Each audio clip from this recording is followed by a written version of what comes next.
राधे राधे। यह कहानी दोस्तों आपको बहुत ही इमोशनल कर देगी। बहुत ही अच्छी कहानी है।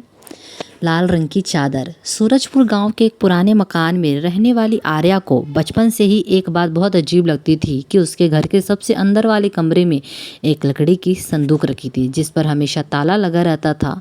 सबसे अजीब बात यह थी कि उस कमरे में हर समय हल्की सी लालिमा फैली रहती थी, जैसे दीवारें कोई राज छुपाए बैठी हो।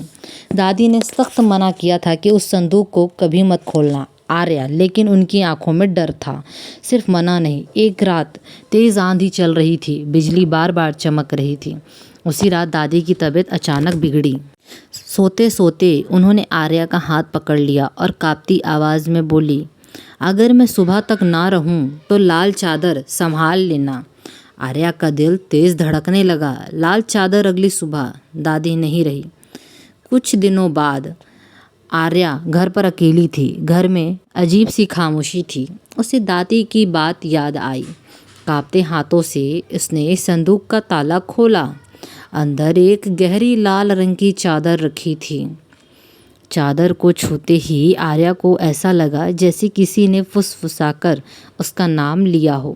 रात को जब उसने चादर ओढ़ी तो उसे सपने में एक अनजान औरत दिखी जिसके हाथों में वही चादर थी और आंखों में आंसू थे। औरत बोली, इस चादर में सच छुपा है। अगले दिन आर्या ने ध्यान से चादर देखी। उसके किनारों पर कुछ अजीब से निशान थे। पास से देखने पर वे कढ़ाई में लिखे शब्द निकले, एक अधूरी कहानी।